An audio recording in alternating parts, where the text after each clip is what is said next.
प्रभु यीशु मसीह का अति पवित्र नाम का महिमा हो। प्रभु ने हमको और एक अच्छा अवसर दिया प्रभु की उपस्थिति में बने रहकर उनका वचन को सीखना, समझना और सुना हुआ वचन, समझा हुआ वचन को हमारे व्यक्तिगत विश्वासी जीवन में आत्मिक रीति से चलने के लिए सहायता है जब हम वचन सुनते हैं। इसके लिए जैसा हमने गीत गाया कि हम लोग बहुत ही धन्य लोग हैं क्योंकि हमें प्रभु यीशु मसीह मिल गया ना। अगर नहीं मिला होता तो फंसे होते कहीं पर अंधकार में, कोई श्राप के कीचड़ में, दलदल में हम लोग फंसे हुए थे। वचन कहता है कि हम लोग कीड़े के समान दलदल में फंसे हुए थे।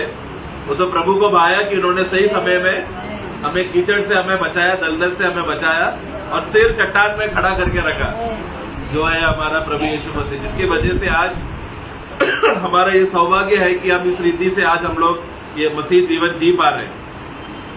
आज का वचन का मनन के लिए हम लोग दूसरा कोरिन्थी का पुस्तक उसका 2 का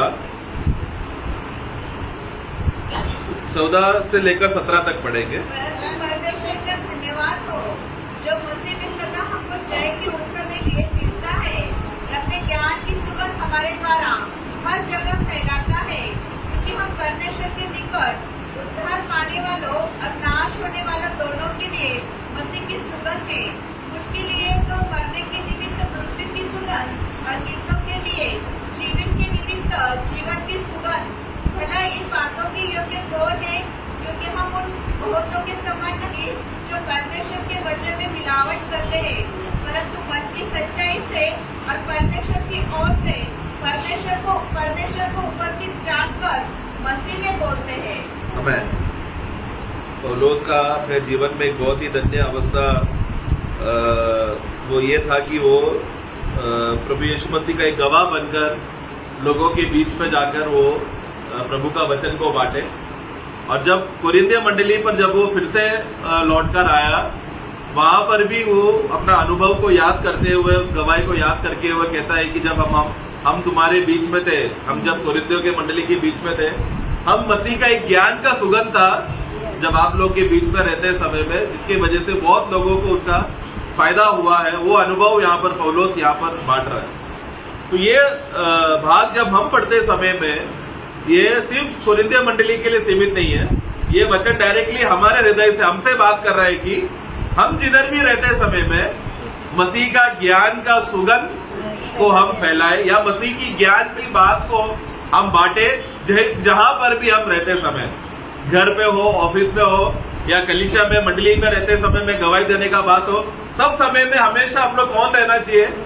मसीह का वो ज्ञान की बात देने का एक अच्छा मौका है प्रभु हर एक विश्वासी को देता। और ये सिर्फ नया जन्म पाए हुए लोगों के अंदर ही ये भाग है, क्योंकि हमें मिला, मतलब पौलुस वहां पर बोलते समय में वो नया जन्म का अनुभव, जब उसका वो जीवन का आनंद पौलुस के जीवन में भर गया, तो वो ज्ञान से वो बाहर, ज्ञान की बातें वो बाहर लोगों को बताने लगे, ताकि लोगों को वो आनंद वो मिले जो पौलुस को मिला था। परंतु पौलुस जब यहाँ पर बोलते समय में, अभी इसी के साथ साथ ये प्रैक्टिकल बात है, बाहर से हमको करने वाली बात है कि हमें ज्ञान का सुगंध बांटना है करके, बट उसी के साथ साथ ये वचन का एक आत्मिक अर्थ भी है। और वो आत्मिक अर्थ क्या है कि ये सुगंध किसके लिए है? ये सुगंध नहीं, उधर वो वचन वैसा लिखा है, पर हम थोड़ा डीप में जाएंगे। पहला 15 पढ़ेंगे। परमेश्वर के निकट हाँ देखो, बस वो उधर का व्याकरण मराठी में पढ़ना। तारण प्राप्ती होत असलेले, नाश होत असलेले अशा लोकांसंबंधाने आम्ही देवाला संतोष जाईल, देवाला संतोष जाईल असा ख्रिस्ताचा परिमळ आहोत। हाँ देखो, ये विषय, ये सुगंध वास्तव में किसको जाता है मालूम है? परमेश्वर के पास जाता है। लेकिन ये सुगंध को मनुष्य के बीच में जाते समय में, ये सुगंध 2 रीति से काम करता है। सुगंध किसको जाता है? परमेश्वर को सुगंध जाता है। लेकिन ये सुगंध का कार्य मनुष्यों के बीच में जब कार्य करते समय में, ये 2 रीति से कार्य करते हैं। सुगंध का एक बात है, उसमें वो तत्व है, लेकिन सुगंध हमेशा परमेश्वर को सूंघने के लिए ही सीमित है। मतलब मनुष्य वो सुगंध बाहरी या सूंघ सके वैसा रीति का सुगंध नहीं है ये। सबसे पहले बार वचन में सुगंध के विषय में बोलते समय में जब नूह बाढ़ से बचकर जब बाहर आने के बाद उत्पत्ति का पुस्तक उसका 8 का 21 में इस पर यहोवा ने सुखदायक सुगंध पाकर सोचा, हाँ मनुष्य के कारण हाँ बस देखो यहाँ पर पहले बार सुगंध का विषय का वर्णन वहां पर किया है। जब नोआ ने शुद्ध चिड़ियों को और पशुओं को लेकर जब उसने बलि किया तो वो बलि में परमेश्वर इतना खुश हो गया, इतना तृप्त हो गया कि वो बलि में परमेश्वर ने सुगंध को सूंघ लिया।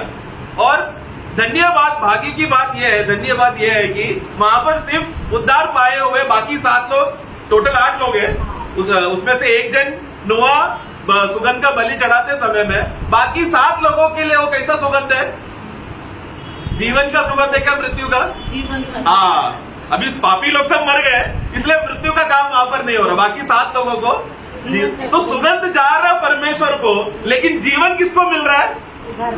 जो उद्धार पाए हुए लोगों को। वो तत्व समझे, सुगंध हमेशा परमेश्वर की ओर जाता है, लेकिन वो सुगंध का एक इफेक्ट मनुष्य जात में रहते समय में या तो वो सुगंध लाएगा, वो हिंदी में वो शब्द अच्छा लगा, सुगंध और दुर्गंध करके लिखा है ना, इंग्लिश में दोनों में अरोमा करके लिखा, मतलब सुगंध के विषय में बोला है, लेकिन वो हिंदी में मराठी में भी शायद सुगंध दुर्गंध रहेगा। तो मतलब वो दोनों, मतलब अच्छा सुगंध और बुरा दुर्गंध, वो दोनों का फर्क वहां पर बताकर हमें एक बहुत बड़ा सबक उसमें से वहां पर हमें बताया है। तो बाइबल में बहुत जगह पर निर्गमन का पुस्तक में भी एक्सोडस 29 का 18 और बछड़ों और मेढ़ों और भेड़ों के बच्चों के साथ हाँ। उनके अन्न बलि अर्घ उनकी गिनती के अनुसार नियम के अनुसार चढ़ाना।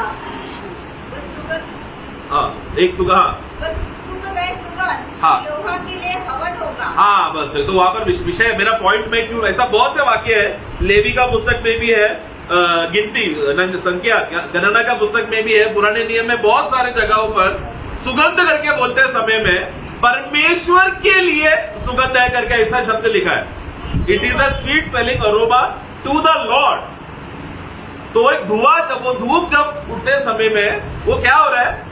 परमेश्वर उसका सुगंध, वो वासना कौन ले रहा है? परमेश्वर ले रहा है, लेकिन उसका परिणाम मनुष्य जात के ऊपर आते समय में 2 रीति से जा रहा है।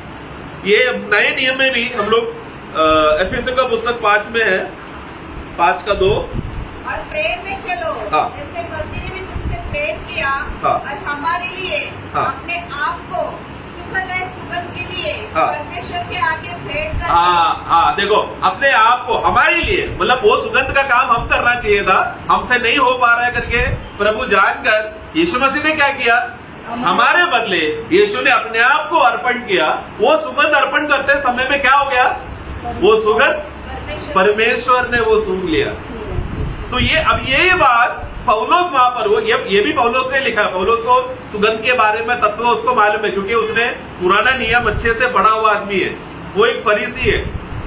पुराने नियम सुगंध बोलते समय में किस बात को सुगंध के उद्देश्य से बोला गया है उसको अच्छी रीति से मालूम था। इसके लिए यह सुगंध का तत्व जब पवित्र आत्मा से भरने के बाद नए नियम में भी यह सुगंध लागू होता है करके उसको जब वो आत्मिक अर्थ समझा तो तुरंत वो कोरिन्थिय मंडली को खत लिख के बोलता है, हे प्रियो, मैं उस प्रभु यीशु मसीह को धन्यवाद करता हूं क्योंकि वो मुझे हर परिस्थितियों में जयशाली बनाता है। वो वाक्य अपने वैसा शुरुआत किया ना, परंतु परमेश्वर हाँ, जो मसीह ने सदा हमको जय के उत्सव में लिए। जय के उत्सव में, तभी अभी पौलोस का अनुभव क्या है कि वो जय के उत्सव के अनुभव में चल रहा है आगे, और अपने ज्ञान की सुगंध, और अपनी ज्ञान की सुगंध हमारे द्वारा हर जगह फैलाता है। हाँ, तो देखो उसको, तो वो अभी उस सुगंध को किसके साथ तुलना किया है? ज्ञान के साथ। मतलब पौलोस जिधर भी जाएगा प्रभु यीशु मसीह का ज्ञान का वचन जब बांटते रहेगा, ये वचन जाकर 2 रीति से काम करेगा।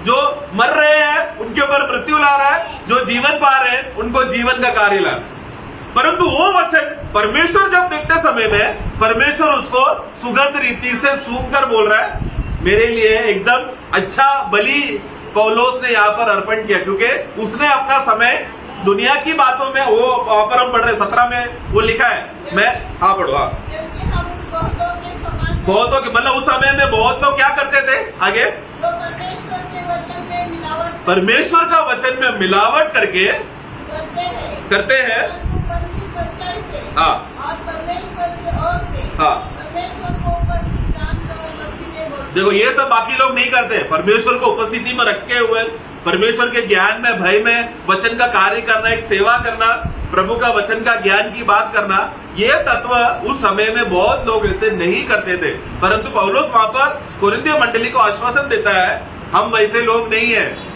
क्योंकि हम आपके बीच में जब आएंगे ये सुगंध आपको जीवन देगा, परंतु जो लोग ये वचन नहीं समझेगा उनके जीवन में मृत्यु का कार्य होगा। ये तत्व आप लोग समझो करके वहां पर वचन कहते। तो पौलुस हमेशा जो वचन बोलता था वो बोलता था ज्ञान की बातें, लेकिन उसका परिणाम दो रीति से अलग अलग प्रकार के लोगों को होता था।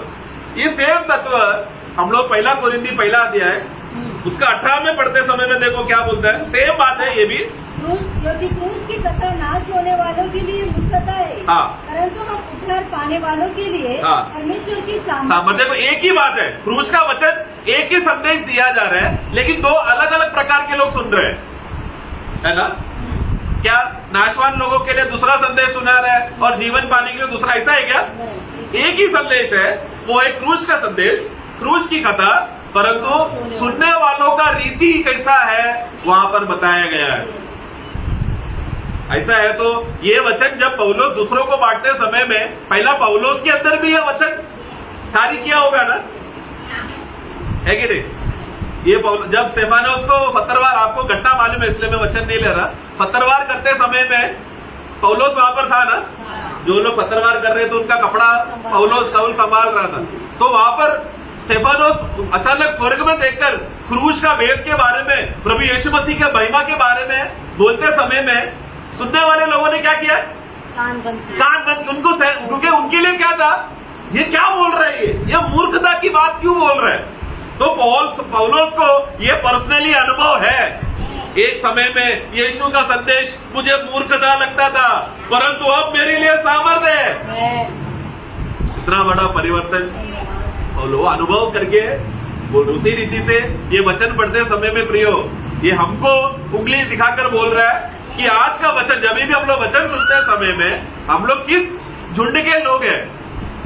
क्या हम लोग ऐसी वचन सुनने के लिए आना मजबूरी में आया, इसके लिए आया क्या? हाँ, अच्छा वचन था, बहुत अर्थ था, मैंने थोड़ा नोट्स लिख के रखा, लेकिन जीवन हुआ? किताबें भर के रख दी आपने लिख लिख के, लेकिन जीवन हुआ है कि नहीं? ये एक बहुत बड़ा दो। तो क्योंकि वचन क्या करेगा, हमारे अंदर एक सामर्थ्य उत्पन्न करेगा, एक ऐसा जीवन, एक ऐसा प्रभावशाली कार्य करेगा हमारे अंदर कि जिसके वजह से पहला हमारा जीवन बदल जाएगा और उसी सामर्थ्य से हम दूसरों के जीवन में परिवर्तन ला सके। ऐसा अनुभव हम लोग को दूसरों को भी देने के लिए प्रभु सामर्थ्य देगा। क्यों? हमारे जीवन विजय से बढ़कर वाला जीवन देगा प्रभु। वो कौन, किसको देगा? जो वचन के अधीन होते हैं, जो वचन को सही रीति से आत्मिक अर्थ से समझते। पॉल ब्रदर प्रे करने का टाइम ये बात बोला, प्रभु हमें वचन का सही आत्मिक अर्थ आप हमें समझाना। सिर्फ वचन का बाहरी ज्ञान सुनकर समझकर थोड़ा मैं ज्ञानी हूं बोलने वाला वैसा नहीं चाहिए वचन। कैसा वचन चाहिए? हमारा आत्मिक बढ़ोतरी हो प्रियो, और कुछ नहीं होना चाहिए हमारा लक्ष्य। हम लोग किसी भी रीति से मसीह का ज्ञान का, वो उत्तमता का, वो श्रेष्ठता को हम लोग पा सके। हमारा हर एक बाइबल स्टडी का लक्ष्य प्रतिदिन हमारा यही होना चाहिए, मैं मसीह को पा रहा हूँ, मसीह की मैं बातों को पा रहा हूँ, मसीह का वो स्वभाव, उनका गुण क्या है, वो सब बातों को वचन में जब मैं अभ्यास करते समय में वो क्या कर रहा है, वो मैं प्रतिदिन अनुभव करते जाता हूँ। वही बात पौलुस वहां पर वो बोल रहे हैं कि हम जब भी जा रहे हैं हमारे अंदर से एक सुगंध निकल रहा है, परंतु हम बोलते समय में वो एक ज्ञान की बात है। सुगंध तुरंत परमेश्वर सूंघेगा, लेकिन ज्ञान की बात सुनने वाले सुनेंगे। लेकिन सुनने वाला ध्यान से सुनना, क्यों? क्योंकि यही ज्ञान का वचन नाशवान होने के लिए मृत्यु ला रहा है। एक मूर्खता की बातें वो लोग पहला मूर्ख क्या मूर्खता है बोलेंगे, समझेंगे नहीं, और उन्हीं के अंदर मृत्यु कार्य करने शुरू करेंगे। परंतु जिसके अंदर सामर्थ आ गया है, जो आत्मा में यह वचन सुनते हैं, उनको एक बहुत बड़ा आनंद का श्रोता उनके अंदर फूट गया। इसलिए प्रियो, वचन का सही सच्चे मन से जब हम लोग ध्यान करके अभ्यास करके जब हम सुनते हैं और आत्मा में हम उसको मन लगा के सुनते हैं, तो एक बहुत ही अलग प्रकार का आनंद है। इसके लिए पौलुस ये तत्व जानकर पहला कोरिन्थी 14 अध्याय में, उधर विषय कुछ और है तो भी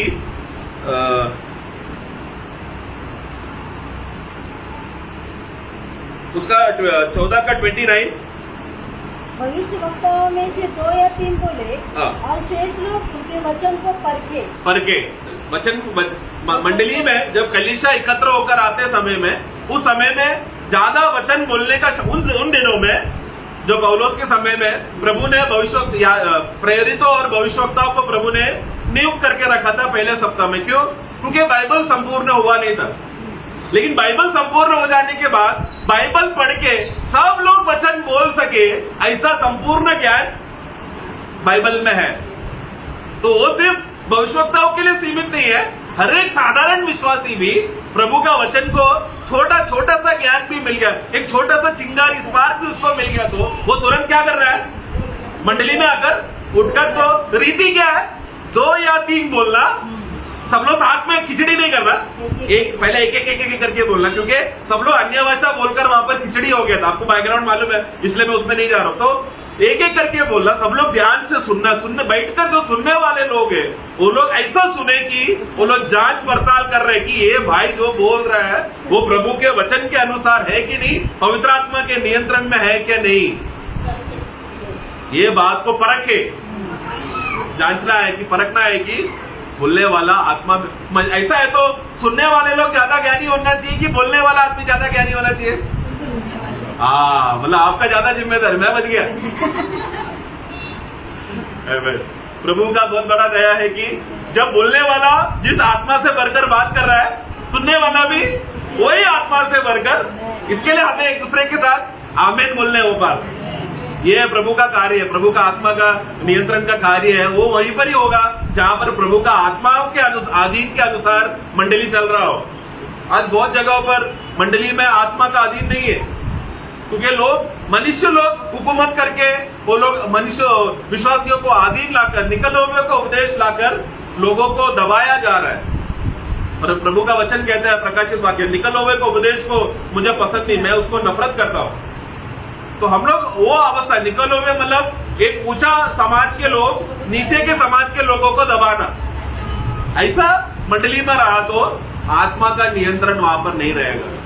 वैसा अवस्था पे ना रहते हुए प्रभु का वचन का सही रीति से वहां पर बोला जाए। तो इसके लिए हमें अभी ये पौलुस जब जिस रीति से बोलते समय में पौलुस का मन क्या है, वो मन को हमें भी जानना जरूरी है। तो ही हमको पौलुस को जैसा आनंद मिला वैसा हमको आनंद मिलेगा। पॉइंट समझ रहे ना? पौलुस जब दूसरा कोरिन्थी, हमने अभी वचन पढ़ा कि मैं जिधर भी जाते समय में मसीह का ज्ञान का सुगंध, केवल सुगंध नहीं, मतलब वो बोल रहा है ज्ञान की बातें, परमेश्वर को वो सुगंध जा रहा है, परंतु सुनने वाले लोगों को अलग अलग रीति से कार्य कर रहा है। ये बात कैसा हो रहा है करके पौलुस ने जो समझा, पहला वो हम लोग को वचन के अनुसार समझे। तो सुगंध जहां पर बोलते समय में वो हमेशा बलि में चढ़ाने वाला अलग अलग बहुमूल्य सुगंध के पदार्थों को लेकर उसको कूट कर एक पाउडर बनाकर उसको लोग क्या करते थे, सुगंध के स्वरूप में वो लोग बनाकर वो लोग सुगंध के लिए चढ़ाते थे। और वो क्या करता था, महायाजक साल में एक बार जब अति पवित्र स्थान में जाते समय में उसको क्या करना है, वो सुगंध को लेकर अंदर जाना। हम लोग पढ़ेंगे लेवी का पुस्तक 16 अध्याय। ये साल में एक बार होने वाला महापाप का हल्का दिन के समय की बात है। उसमें 16 का 11 से 13। हाँ, हम लोग थोड़ा वो वचन को ध्यान से पढ़ेंगे। ये अभी थोड़ा अलग बात है यहाँ पर। हाँ, पढ़ना। हाँ, और उस पाप बलि के बछड़े को, हाँ, जो उसी के लिए होगा, हाँ, समीप ले आए, हाँ, और उसको बलिदान करके अपने और अपने घराने के लिए प्रायश्चित करे। हाँ, और जो वेदी यहोवा के सम्मुख है, उस पर के जलते हुए कोयले से भरे हुए धूपदान को लेकर और अपनी दोनों मुठिया को फूटे हुए सुगंधित धूप से भरकर हाँ, बीच वाले पर्दे के भीतर ले आकर उस धूप को यहोवा के सम्मुख आग में डाले, जिससे धूप का धुआं साक्षी पत्र के ऊपर के प्रायश्चित के ढकने के ऊपर खा जाए, नहीं तो वह मर जाएगा। हाँ। तो वह बछड़े बस पॉइंट वहां पर सिर्फ वो धुएं का महत्वपूर्ण मूल्यता समझाने के लिए मैंने वहां पर बताया। तो वहां पर हम लोग लेवी का 16 का पुस्तक पढ़ते हैं, वहां पर हमेशा महायाजक लोगों का पाप के लिए बलि करने का विषय में हम लोग पढ़ते हैं, परंतु यहाँ पर लोगों का पाप के बारे में नहीं बोल रहे, अपने लिए और अपने घराने के लिए। मतलब ये सिर्फ लेवी गोत्र की बात है। नए नियम में लेवी गोत्र कौन है? कलीसिया मंडली है।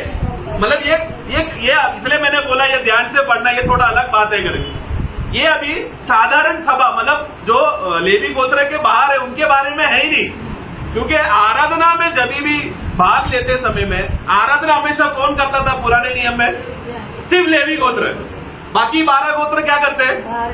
वो लोग बाहर खड़े रहकर देखते हैं। ये पहला ये याजक अंदर भाग रहा है, दूसरा याजक बाहर आ रहा है, एक आदमी कपड़ा बदल रहा है, एक आदमी नया कपड़ा, सब वो लोग भाग दौड़ देख रहे हैं क्या हो रहा है। लोग इंतजार करते हैं, तब तक इंतजार करना पड़ेगा जब तक महायाजक बाहर आकर बोलता नहीं परमेश्वर ने हमारा बलि स्वीकार लिया सुनेगा तो लोग जल्दी से तुरैया फूकर आनंद और जश्न मनाते थे। ये लेवी गोत्र का रीत का आराधना है, तो वो समय तक इंतजार करते रहते। यही बात नए नियम में भी जब जकरिया यूहन्ना का पिता जकरिया जब वो अंदर गया, बाहर आने के लिए देर हुआ तो लोग सब डर गए। वो लोग चिंतित होकर बोला, रे अगर महायाजक बाहर नहीं आया तो खत्म, अभी हम कैसे जिएंगे। उसी का पहला अध्याय 21 पढ़ना। लोग जकरिया की बात देखते रहे और अचंभा करने लगे कि उसे मंदिर में इतनी देर क्यों लगी। हाँ, तो अंदर और बाहर जाने के लिए एक निर्धारित समय रखा है, जो महायाजक जाएगा और वो अंदर वो सुगंध लेकर धुआं का सुगंध लेकर वो अंदर जाएगा, लहू छिड़केगा, बाहर रहेगा। एक निर्धारित समय है उसके लिए। वो समय से ज्यादा हो गया तो लोगों को टेंशन आने लगी, क्योंकि 1 साल का पाप अगर माफ होना है तो महायाजक बाहर आने के बाद ही हो सकता है करके लोगों को मालूम है। तो उसी रीति से प्रभु पर हमारा विषय अभी उसमें नहीं, अभी तो अहरोन को जब प्रभु ने आज्ञा दिया, सबसे पहली बात वहां पर प्रभु क्या कहता है कि अभी ये सबसे पहले तू लोगों के जाने से पहले तुझे तेरे लिए और तेरे अपने घराने परिवार के लिए, माने लेवी गोत्र परिवार के लिए ही एक खास बलि चढ़ाना पड़ेगा। उसके लिए तुझे एक बछड़े को लाना है, वो बछड़े को लाकर तुझे पाप बलि करना है। बहुत ही सीरियस गंभीर बात है वहां। तो ये बलियां अभी कैसे, तो बलियों को उधर रखने का रीति अगर हम पढ़ेंगे तो लेवी का पुस्तक में ही पहला अध्याय उसका 5 से 9। तब वह उस बछड़े को यहोवा के सामने बलि करे। हाँ। और हारून के पुत्र जो याजक है वे लहू को समीप ले जाकर उस वेदी के चारों ओर छिड़के जो मिलाप वाले तंबू के द्वार पर है। फिर वह होम बलि पशु की खाल निकालकर उस पशु को टुकड़े टुकड़े करे। तब हारून याजक के पुत्र वेदी पर आग रखे और आग पर लकड़ी सजाकर रखे। हाँ। और हारून के पुत्र जो याजक है वे शीर और चर्बी समेत पशु के टुकड़ों को उस लकड़ी पर जो वेदी की आग पर होगी सजाकर रखे और वह उसकी अंगड़ियां और पैरों को जल से धोए। तब याजक सबको वेदी पर जलाए कि वह होम बलि यहोवा के लिए सुगंध वाला हवन ठहरे। हाँ बस, तो ये एक होम बलि चढ़ाने का रीत यहाँ पर हम बताए। परंतु जब भी बलि करते समय में पशु जानवरों को कैसा काट के रखना है वो वहां पर बताया। तो जब भी बलि करने का शुरुआत में उधर एक सबसे बड़ा इंपॉर्टेंट पदार्थ जो उनको इस्तेमाल करना था वो एक लकड़ी वहां पर रखकर लकड़ी के ऊपर उसको 7वां वाक्य में पढ़े ना, हाँ, आग रखे और आग पर लकड़ी सजाकर रखे। हाँ, और उसके ऊपर पशुओं का अलग अलग टुकड़े, अभी मैं एक कारण है, अर्थ है, मैं इसके लिए मैं थोड़ा धीरे जा रहा हूँ इस विषय को बताने के लिए। वो पूरा अध्याय जब आप पढ़ेंगे ना, उसमें अलग अलग पशुओं को किस किस रीति से उन लोगों को बलि करना है करके, अभी 10 पढ़ना। यदि वह भेड़ों या बकरों की होम बलि तो देखो अभी ये भेड़ बकरी के बारे में, वो भी सेम उसी रीति से करना है। 13 तक उसमें उसी के बारे में बोला, फिर बाकी 14। यदि वह यहोवा के लिए पक्षियों की होम बलि चढ़ाए हाँ, तो तो वहां पर भी देखो, अभी पक्षी होगा तो कैसा भी प्रकार का जानवर लाएगा, अलग अलग रीति वहां पर क्रमांक बताया है। लेकिन ये सब क्रमांक को कैसे रखना है, लकड़ी के ऊपर जैसा पशु या जानवर या चिड़िया रहेगा, अलग अलग रीति से उसको काट कर लकड़ी के ऊपर रखा जाता था ताकि उसका होम बलि किया जाए। ये होम बलि करने के लिए पाप बलि के साथ वो लोग करते हैं। होम बलि कर कर महायाजक फिर क्या करेगा, पहले अपने लिए और फिर अपने परिवार के लिए एक बलि चढ़ाकर वो वहां पर वो आग को वो तैयार करके रहे, जो होम बलि का वेदी में आग चल रहा है ना, वो आग को जलते रहेगा। उसमें से 16 अध्याय का 12, और जो वेदी यहोवा के सम्मुख है उस पर के जलते हुए कोयलों से भरे हुए धूपदान को लेकर हाँ। अपनी दोनों मुठियों को वहां पर कोयला करके शब्द आया। कोयले से भरे। कोयला कहाँ से आया अभी, उस वेदी से, बट कहाँ से आया, वेदी से आया, ठीक है। लकड़ी से। हाँ, प्रेज द लॉर्ड, पॉइंट समझने के लिए बोला था। आप जो रसोई में काम करते हैं आप लोग को मालूम रहेगा, लकड़ी को जब जलाते समय में लकड़ी जल जाने के बाद कुछ लकड़ियां भस्म हो जाता है, कुछ लकड़ियां कोयला बन जाता है। तो ये जब तो यहाँ पर वो वेदी में क्या हो रहा है, निरंतर बलियां होते जा रहे, वो बलियां रुकना नहीं है। देवी का पुस्तक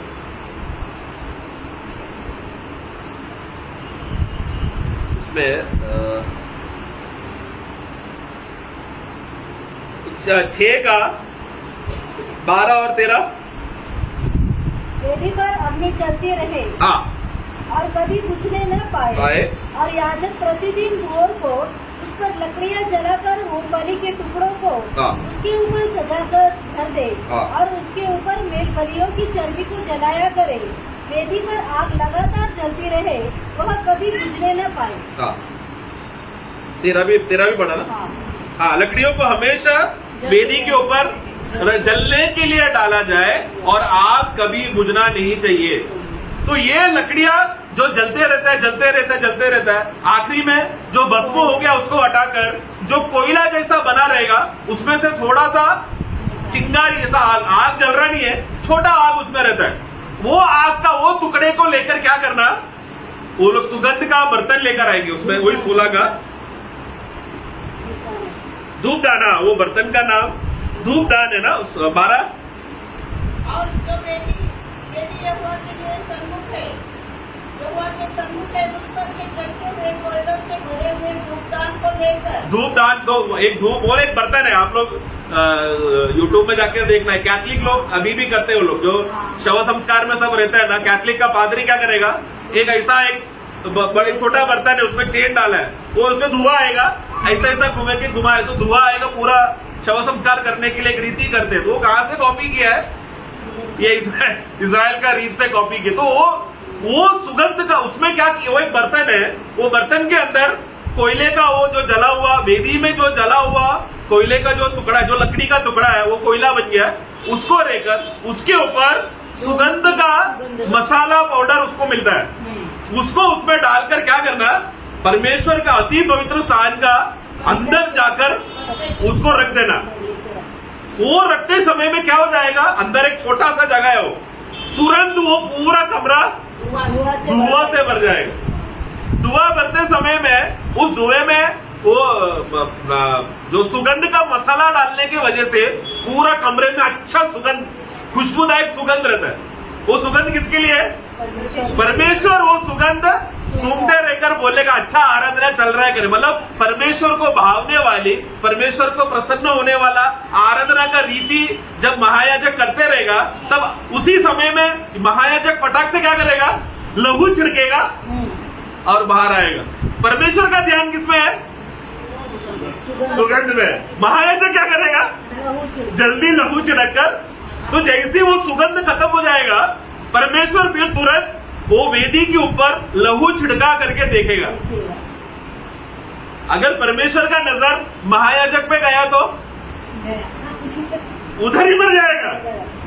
ये आइडिया परमेश्वर नहीं दिया है, मनुष्य का कोई तंत्र विद्या बुद्धि नहीं है। मतलब ये क्या बताना, पुराने नियम हम लोग एफिसों का पुस्तक 2 अध्याय 10 में हम लोग पढ़ते हैं ना, अनुग्रह से हमारा उद्धार हुआ, हमारा कोई कर्म के वजह से नहीं। वो वाक्य कहां से आया है? यहां से आया है। मतलब महायाजक क्या बोलेगा बाहर आके, देखा मैंने कितना अच्छे से छिड़का, ऐसा वो बोल नहीं सकता, वो मर जाएगा उधर। वो क्या बोलेगा, अरे बाल बच गया, वो प्रभु आपने उस सुगंध का मसाला दिया, वो सुगंध आ गया इसलिए मैं बच गया, नहीं तो वो क्या वो बताना चाहता है सुगंध? वो सुगंध एक्चुअली मसीह का अलग अलग प्रकार का गुणों विशेषता की बातें है। लकड़ी कौन है? वो एक पापी मनुष्य का बात को बताया। पापी मनुष्य का काम क्या है? वेदी में जाकर परमेश्वर का न्याय का आग में जलते रहना। हमारा और कोई काम है क्या? हमारा कुछ योग्यता है क्या? लेकिन प्रभु क्या बोल रहे हैं? प्रभु पिता को जाकर, यीशु मसीह ने जाकर पिता को बोला, एक मौका दो, मुझे उनको छान के क्या करूंगा, मैं उनको आपका महिमा के लिए इस्तेमाल करूंगा। तो वो कोयला क्या है? लकड़ी, पहला लकड़ी बड़ा लकड़ी है, वो जल के क्या हो गया? कमजोर, अपना पूरा ताकत, अपना सुंदरता सब खोकर काला हो गया हो। ये काला पदार्थ के ऊपर परमेश्वर का सुगंध का मसाला डाला तो वो कोयला में क्या आ गया? अभी वो कोयला अभी सुगंध होने लगा। पौलुस क्या बोल रहा है? मैं जिधर भी जाता हूँ मसीह का ज्ञान का सुगंध, मतलब क्या? मसीह मेरा वो ज्ञान का मसाला जब मेरे अंदर आ गया, जब मैंने क्रूस को देखा, मैं तभी एकदम काला था, मैं निरयोग्य अयोग्य व्यक्ति था, मेरा कुछ फायदा नहीं था। मैंने कितने विश्वासियों को मैंने उपद्रव किया, सताया, पापियों में मैं पहला हूँ। हे प्रभु, मैंने कितने बार आपका निंदा किया, लेकिन आपने मुझे भस्म होने दिया नहीं। आपने मुझे क्या किया? भस्म होने से थोड़ा पहले, मैं जब कोयला था, काला था, बदसूरत था, आपने मुझे उस आग का न्याय से मुझे उठाकर आपने मुझे अलग किया। अलग कर मसीह जो मेरा जीवन है, मसीह जो मेरा सामर्थ है, मसीह जो मेरा सब कुछ है, वो मसीह को मेरे ऊपर डाल दिया। डालने के बाद पौलुस भी जिधर भी जा रहा है, लोगों के अंदर सुगंध आ रहा है। यह है प्रियो असली मसीह जीवन का तत्व। इसलिए यीशु ने पहले ही बात बोला है, तुम लोग प्रतिदिन मेरे लिए मेरा योग्य चेला होकर जीना है तो प्रतिदिन क्रूस उठाकर जियो। एक दिन 2 दिन नहीं, प्रतिदिन क्रूस उठाकर जियो। क्रूस क्या करेगा? हमारा घमंड, हमारा अहंकार, मैं हूं करके जो स्वभाव है, उसको तोड़ कर प्रभु के लिए एक झुका हुआ विनम्र दास करके तैयार करके रखेगा। ऐसा नम्र दास जिधर भी वो चलेगा, वो सब मसीह का ज्ञान का सुगंध फैलाया जाएगा। यह है असली मसीह जीवन। ऐसा जो व्यक्ति मसीह में झुककर नम्र हुआ है, वो ऑफिस में जाएगा, सुगंध रहेगा, घर में जाएगा, प्रभु का प्रेम का सुगंध है, सब जगह पर मसीही का स्वभाव है प्रियो।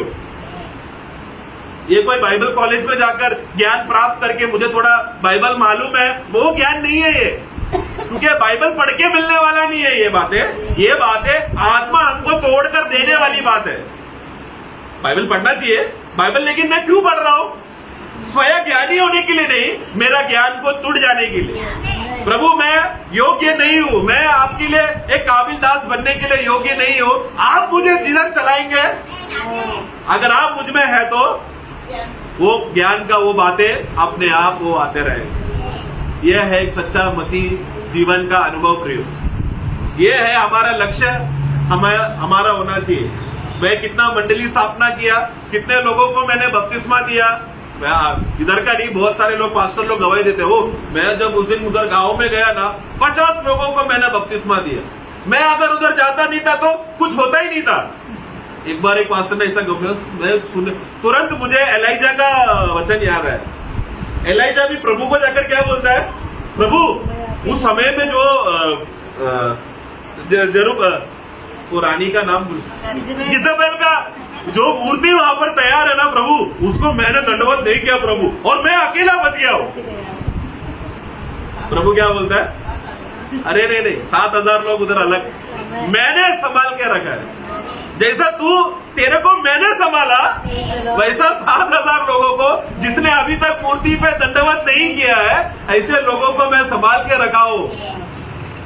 एलीजा, अपने सामर्थ पे तू घमंड नहीं करना। हे मनुष्य, तू अपने ज्ञान और बुद्धि पर मत फूलना।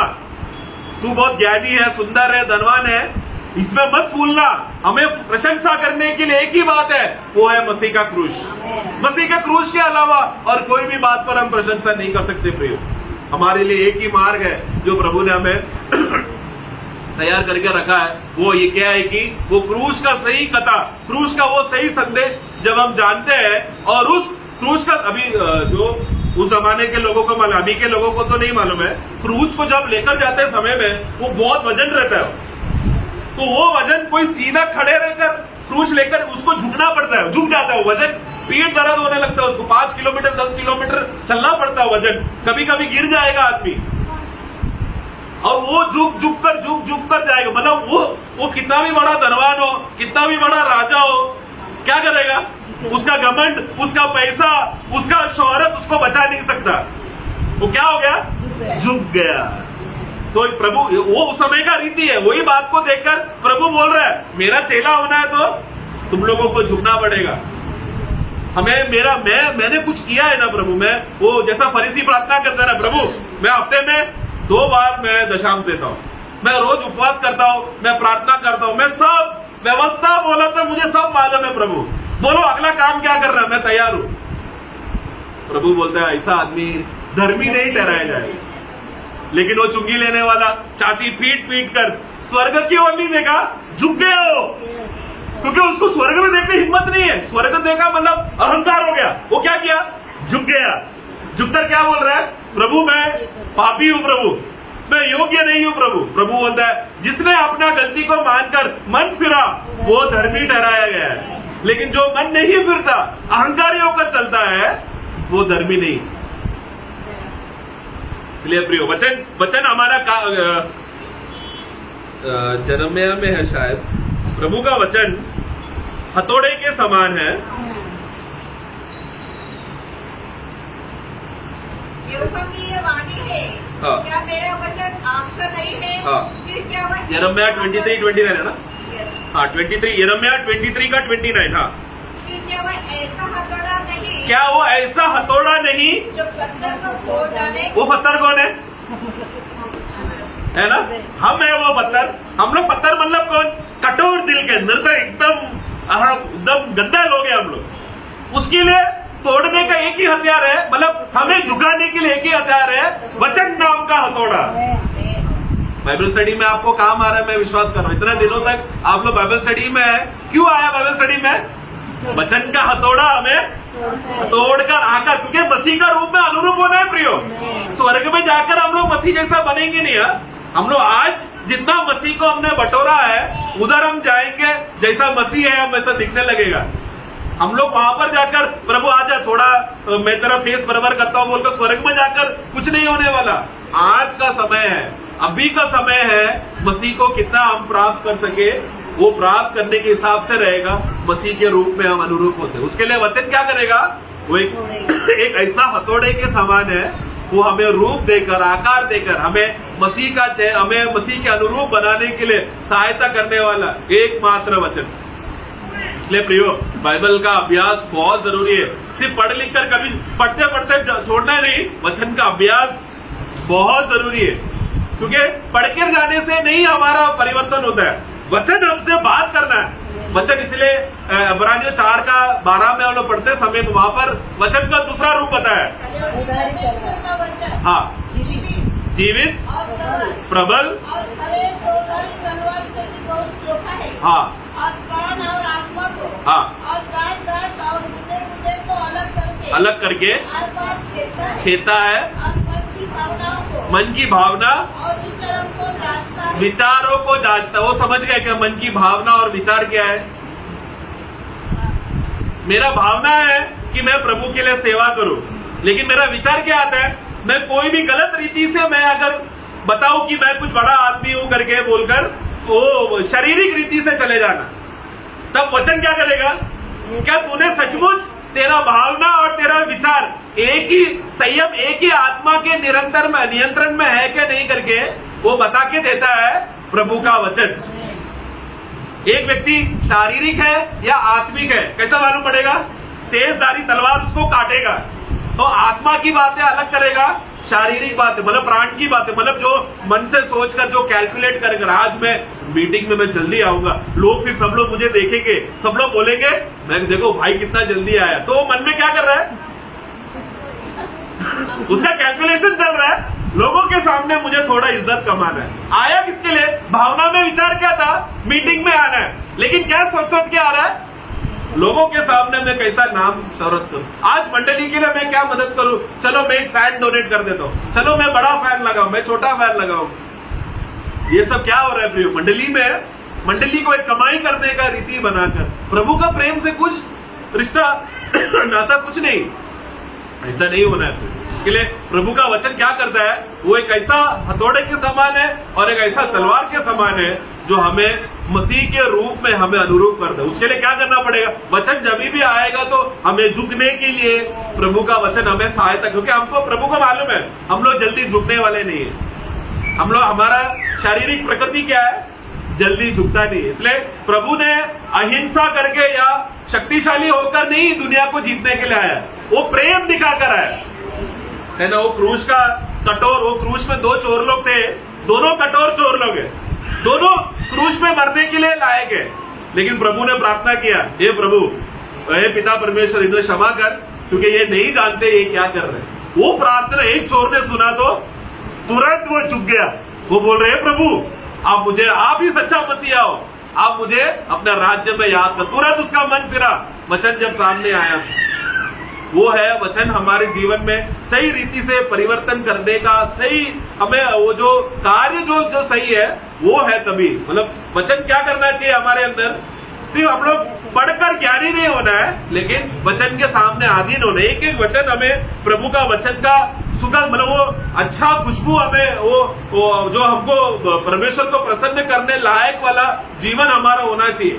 और वो वचन के अंदर छुपा हुआ ज्ञान की बातें हमें समझाएगा। तो वो ज्ञान बनकर आया पौलुस कहता है मैं तुम्हारे बीच में मसीह का ज्ञान का सुगंध बनकर आया, ताकि तुम लोग बाइबल को अच्छे से समझो, वचन को जल्दी समझ सके, परमेश्वर का दिल का हृदय का आग्रह क्या है वो समझ सके। वही है हमारा लक्ष्य, वही है। एक बार बस मैं खत्म कर दे, लूका का पुस्तक में 15 अध्याय उसका 1 और 2 और 3। हाँ, सब चुंगी देने वाले और पापी उसके पास आया करते थे ताकि उसकी सुने, पर फरीसी और शास्त्री मुस्कुराकर कहने लगे, यह तो पापियों से मिलता है और उनके साथ खाता भी है। तब उसने उनसे यह दृष्टांत कहा। बस उस समय में वचन पढ़ने वाले, वचन को समझने वाले कौन है? फरीसी और शास्त्री और सदूकी लोग ना। लेकिन वचन सुनने कौन आया? पापी लोग। तो ये तो फरीसी और शास्त्री और ये सदूकी लोग कितना कपटी है, कितने गिरे हुए हैं, ये बात समझाने के लिए प्रभु वहां पर 3 उदाहरण दृष्टांत प्रभु वहां पर लिए। पहला वाला था खोया हुआ भेड़। एक समय में एक चरवाह के पास 100 भेड़ थे। ये 100 भेड़ का स्वभाव क्या मालूम है? उसका 7 का आखिरी भाग पढ़ना, या 7 पढ़ो पूरा। मैं तुमसे कहता हूँ हाँ, इसी रीति से एक मन फिराने वाले पापी के विषय में भी स्वर्ग में इतना ही आनंद होगा जितना कि 99 ऐसे धर्मियों के विषय में नहीं होता जिनके मन फिराने की आवश्यकता नहीं। हाँ, वो वचन समझा गया। 99 भेड़ों का स्वभाव क्या है? की आवश्यकता नहीं। मतलब क्या है? हाँ, मतलब वो लोग कौन है? स्वयं धर्मी है। उन लोग का स्वयं धर्मी का मंडल इतना बड़ा हो गया है, वो लोग क्या बोल रहे हैं? हमको मन फिराने का जरूरत है ही नहीं। ऐसा पहले कितने भेड़ थे? 100 भेड़ ऐसा थे। लेकिन एक दिन पता नहीं एक भेड़ को अचानक सुबोध आया और वो 99 भेड़ का गुच्छा जो झुंड था उसको छोड़कर वो भाग गया। तो लॉजिक देखा जाए तो चरवा क्या करना चाहिए? अरे एक ही तो गया है, 99 है ना बाकी। लेकिन प्रियो, वो चरवा किसका इंतजार कर रहा था मालूम है? एक भेड़, मतलब वो 100 में से अक्कल किसको आएगा, और वो हमको मन फिरावट नहीं चाहिए, ऐसा झुंड छोड़कर बाहर निकलेगा तो तुरंत वहां पर चरवा इंतजार कर रहा है। वो वचन समझ रहे हैं ना? प्रभु क्या 99 भेड़ से प्रेम नहीं करता क्या? करता है, लेकिन वो प्रेम उनके अंदर जा रहा है क्या? क्यों नहीं जा रहा? क्योंकि वो लोग क्या बोल रहे हैं? हम लोग मन नहीं फिरेंगे, हमको मन फिरने का जरूरत ही नहीं है। लेकिन एक भेड़ बोला, मुझे चाहिए, क्योंकि मैं पापी और अधर्मी हूं। वो क्या किया? वो उस गुच्छे से, उस झुंड से निकल गया। उसी रीति से था वो 10 सिक्का भी। उस जमाने में स्त्री लोग क्या करते थे? अभी हमारे पास पर्स और पॉकेट है, उस जमाने में पर्स पॉकेट नहीं था, तो स्त्री लोग क्या करते थे? बाजार में जाने से पहले वो लोग 10 सिक्का या 20 सिक्का ऐसा एक इकट्ठा करके वो लोग बांधते थे और उसका माला बनाते थे और कपड़े के अंदर छुपा के रखते थे। मतलब सिक्के का माला बनाकर छुपा के रखते थे वो लोग। कभी कभी 10 सिक्का रहेगा, कभी कभी 20 सिक्का रहेगा, पर्स नहीं है उन लोग के पास। तो वैसे एक स्त्री ने क्या करके रखी थी? 10 सिक्के उसने बांध कर एक गुच्छा बनाकर रखी। ये 10 सिक्कों में गुण क्या है? ये 10 सिक्कों को मन फिरावट की जरूरत नहीं है। उसमें से एक दिन क्या हो गया? एक सिक्का वो ग्रुप से निकल गया, मतलब खो गया। मतलब अभी मुझे ये स्वयं धर्मियों के साथ नहीं रहना है, मुझे बचाओ, मुझे बाहर निकलना है। स्त्री ने किसको जाके ढूंढा? जो सचमुच मन फिराने का मन में घूम रहा है, भटक रहा है, क्योंकि उसको मालूम नहीं मन फिरना है, लेकिन मुझे किसके पास जाकर मन फिरेगा? कौन मुझे बचाएगा? वो भटक रहा है, कोई तो मुझे बचाओ। तब प्रभु ने वो पुकार सुना। प्रभु ने क्या किया? तुरंत आकर, मैं आया हूं वो चरवा, मैं हूं वो स्त्री जो तुझे ढूंढ कर लेकर। और फिर तुरंत उसने क्या किया? वो चरवा ने जैसे ही उसको ढूंढा तो तुरंत वो लेकर आया, उसको सीने में रखा। 5 और 6 में हम पढ़ते कि और बहुत बड़ा उत्सव, बहुत बड़ा आनंद, बहुत बड़ा जश्न मनाया जा रहा है। पूरा स्वर्ग आनंद किया जब एक मतलब मन फिराया, मतलब जो स्वयं आदमी समझता था उसको अक्कल समझ में आया, सुबोध बोध्य में आया, और उसको प्रभु यीशु मसीह का उद्धार चाहिए, ऐसा पहचाना। ऐसा जो कोई पहचानता है उस पहचान में स्वर्ग आनंद करता है। मतलब सिर्फ मन फिरा तो स्वर्ग आनंद करेगा वैसा अर्थ नहीं है प्रियो। ऐसा है तो वो धनवान और लाजरस में, धनवान पाताल में जाके मन फिरा ना, मन फिरा कि नहीं? प्रभु अब्राहम एक मौका दे दो, मैं ऐसा बेस्ट विश्वासी बनकर जीऊंगा। अपेक्षा कर रहा, मन फिर रहा है, रो रहा है, गिड़गिड़ाहट है, तभी स्वर्ग आनंद किया। तो प्रभु को पहचान, मन फिरना मतलब क्या प्रियो? मतलब मन फिरना मतलब मैं गलत रास्ते से जा रहा हूं, मन फिरना मतलब पीछे मुड़, मैं वो रास्ते में नहीं जाऊंगा, प्रभु ने जो मुझे बताया हुआ रास्ते पे जाऊंगा, वो है मन फिरना। वापस प्रभु के पास लौट आना है, सही मन फिरना। ये तत्व अभी ये तीसरा दृष्टांत में प्रभु थोड़ा और गहराई से बता रहा है।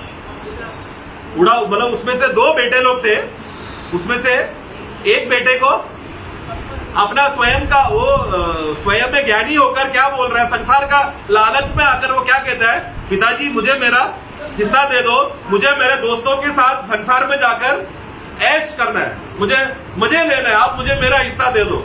दुनिया में और कौन है? उसका दोस्त लोग ही उसका इंतजार कर रहे हैं।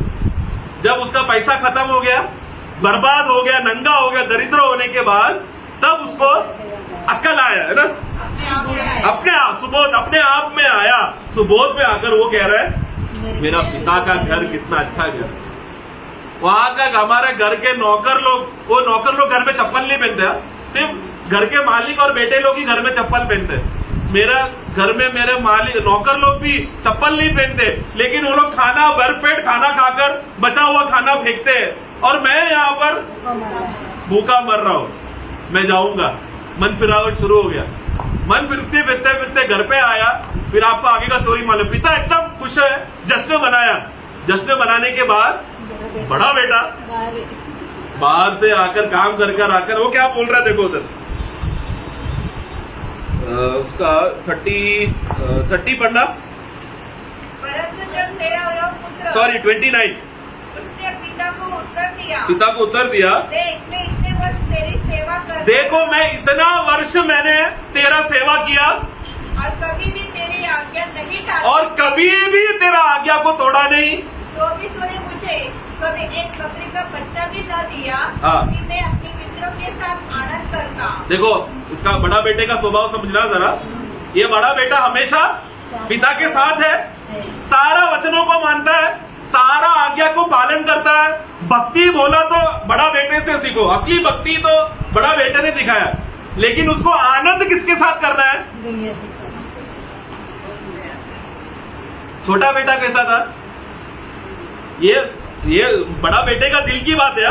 दिल में क्या है, बाहरी रीति से क्या दिखा रहा है? सभी लोग घर आसपास के पड़ोस लोग सब बोल रहे हैं, देखो वो बड़ा बेटा कितना अच्छा बेटा है, हमेशा पिता के साथ है, मदद कर रहा है, देखभाल कर रहा है, एक बार भी पिताजी को तकलीफ नहीं दे रहा है। लेकिन वो बड़ा बेटे के अंदर जो जहर फैल रहा है, लेकिन जब छोटा बेटा घर पे आया तो देखो अय्याशी करके आया, नालायक, बाहर से सब प्रकार का गंदा स्वभाव था, लेकिन वो छोटा बेटे का अंदर दिल में क्या था? मुझे बस मेरा पिता के साथ मुझे खाना खाना है। पिताजी आप मुझे बेटा मत मानो, मैं आपका नौकर हूँ, वो मन में बोल रहा है। पिता को वो क्या बोल रहा है? जब वो अपने में आया, पढ़ना वो बात, जब वो अपने आपके में आया, हाँ, तब कहने लगा, हाँ, मेरे पिताजी के छूटे ही मजदूरों को भोजन से अधिक रोटी मिलती है, हाँ, और मैं यहाँ भूखा मर रहा हूँ। हाँ, मैं अब उठकर अपने पिता के पास जाऊँगा, हाँ, जाऊंगा और उनसे कहूंगा कि पिताजी, हाँ, मैंने ईश्वर के विरोध में, हाँ, और तेरी दृष्टि में पाप किया है, अब इस योग्य नहीं रहा, हाँ, कि तेरा पुत्र कहलाऊं, कहलाओ, मुझे अपने मजदूर के समान रख ले। क्यों? क्यों? मजदूर बनना है, कोई मजदूर थोड़ी आसानी से बनेगा, क्यों प्रियो? उसको अपना मालिक के साथ खाना खाना है, उसको पहला सुअर का खाना देकर उसको बोल रहा है मुझे ये सुअर, वो भूख से वो इतना, मतलब वो भूख के मारे इतना उसका नियंत्रण खो गया, मतलब दुष्ट आत्मा ने उसको इतना पकड़ के रखा कि वो कचरा खाने के लिए तैयार था। सुबोध मन में कोई कचरा नहीं खाता प्रियो, लेकिन वो दुष्ट आत्मा के इतना इवल स्पिरिट ने उसको इतना दबोच के रखा कि वो कचरा खाने के लिए उसको स्वाद आ रहा था मुंह में, लेकिन तुरंत पवित्र आत्मा ने उसमें कार्य किया, सब वो अपने आप में आया, उसको सुबोध आया, पवित्र आत्मा ने उसको पाप का बोध दिलाया, तब उसने बोला अभी तो मैं बेटा बनने का लायक नहीं है, लेकिन मैं अगर नौकर भी बन गया, मैं मेरा पिता के साथ आनंद से खा सकता हूँ। उसका लक्ष्य वो है। लेकिन बड़ा बेटा वो रोज पिता के साथ रहता है, रोज पिता के साथ खाना खाता है, रोज पिता का घर का कामों के लिए मदद करता है, लेकिन उसका आनंद दोस्तों के साथ जाकर मनोरंजन करना है। देखो सुगंध किसमें से आ रहा है, दुर्गंध किसमें से आ रहा है। अब ये कहानी है, ये घटना, ये कहानी है, प्रभु एक मुहावरा बता रहा है, लेकिन ये हमसे बात कर रहा है। हम लोग कौन है, बड़ा बेटा कि छोटा बेटा? हाँ, प्रेज़ द लॉर्ड। जो मान रहा बड़ा बेटा है, मतलब वो अपना गलती सुधारने के लिए तैयार है। बड़ा बेटा क्या बोलता है? प्रभु मैं रोज मीटिंग में आता हूँ, मैं रोज बाइबल पढ़ता हूँ, मैं रोज प्रार्थना करता हूँ, आप कोई भी काम बोलो प्रभु, ट्रैक्ट बांटना है, सुबह उठ के मैं जाने के लिए तैयार हूँ, लेकिन एक बार संसार में जाकर एक छोटा मनोरंजन करने दो। यह है कपटी स्वभाव। जो एक छोटा सा भी दिल संसार को दे दिया प्रियो, उसके अंदर पिता का प्रेम नहीं है। मतलब वो बड़ा बेटा रोज पिता के साथ था, लेकिन पिता का प्रेम उसके अंदर नहीं था। लेकिन वो छोटा बेटा दूर किधर गटर में सड़ रहा था, वो पिता का प्रेम के लिए वो चाह रहा था, रो रहा था। वो प्रियो हमें उस मुकाम में हमें आना है। हमारा मैं बड़ा बेटा हूं का वो घमंड को तोड़कर गिर जाना है हमें। प्रभु मैं आपके घर में बेटा बनने का लायक नहीं हूँ, अगर नौकर का काम दिया बड़ी बात है प्रभु बोलकर झुकना है हमें। प्रतिदिन प्रभु आपका इच्छा क्या है मुझे बताओ, ताकि मुझे आपका इच्छा के अनुसार चलना है। बाहरी रीति से कपटी झूठा विश्वासी मुझे नहीं बनना है, मुझे भक्ति का वेश धारण नहीं करना है प्रभु। आगे जाकर क्या होगा उसका हालत? क्योंकि उसको कोई प्रतिफल नहीं मिलेगा। जो भक्ति का वेश धारण करता है प्रियो, जो सच्चा मन से प्रभु की उपस्थिति में अपने आप को गिरकर टूटकर प्रियो, इसलिए वचन कहता है हमें रोज मन फिरना है। हम लोग एक दिन भी अहंकारी से बोल नहीं सकते आज मैंने अच्छा कुश्ती लड़ा बोलकर हम लोग अपने आप में कभी घमंड नहीं कर सकते। रोज हमें नम्र होना है, रोज हमें उस क्रूस को देखकर बोलना है इतना महान प्रभु जिसने अपनी जिंदगी में एक भी पाप नहीं किया, अगर वो प्रभु झुक सकता है, मुझ जैसा पापी घमंडी और गिरा हुआ आदमी कितना अधिक झुकना चाहिए। मेरा स्वामी झुक सकता है तो प्रियो मैं क्यों नहीं, मैं तो केवल चेला हूं, है कि नहीं। मेरा स्वामी झुक सकता है तो मैं तो बस एक चेला हूं बोलकर। ये है एक सच्चा विश्वासी का भक्ति जीवन। प्रियो हमारा आप लोगों का विश्वासी जीवन कितना सालों का अनुभव रहेगा आपको, लेकिन वो सब अनुभव प्रभु के सामने क्या माने रखेगा। आजा बेटा तूने इतना साल ये किया वो क्या, प्रभु वो नहीं पूछेगा। प्रभु पूछेगा कितने बार तू मसीह के सामने झुककर दंडवत करके मसीह का आलोचना के लिए, मसीह का वचन के लिए तूने अपने आप को दे दिया। तू जिधर भी जाता था तू सुगंध बन के जाता था या दुर्गंध बन के जाता था। तो हम दूसरों को दुर्गंध देने का बात नहीं है, हम खुद ही एक दुर्गंध है। ये बात हमको कब रियलाइज करेंगे प्रियो। हम लोग दूसरों को बोल रहे हैं मैं विश्वासी हूं, मैं वो मंडली में जाता हूं, मैं ऐसा ऐसा करता हूं, लेकिन अपना स्वयं और स्वयं का अहंकार करके स्वयं का बढ़ावा करने वाले लोग दुर्गंध फैलाने वाले लोग हैं। ऐसा ना हो प्रियो। हम लोग अभी अंतिम समय में आए हैं, दुनिया अभी बुरा से बदतर बनने जा रहा है, बन चुका है। दुनिया को पाप करने का क्लाइमैक्स का मुकाम पहुंच गया है प्रियो।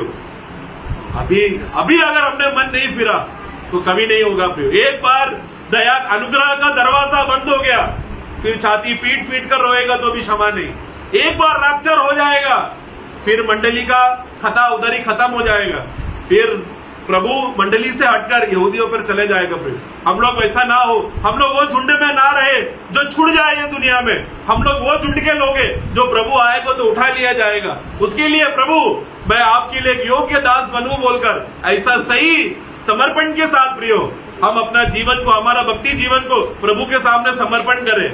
मैं कुछ बनना चाहता हूँ ये इच्छा नहीं, मैं कुछ भी नहीं हूँ प्रभु, बल्कि आप जो चाहते हैं आप मुझे वो बनाओ, लेकिन मैं कुछ नहीं बनना चाहता। ऐसा मनोभावना के साथ प्रियो अपने आप को समर्पण करें। प्रभु सबको सहायता करें।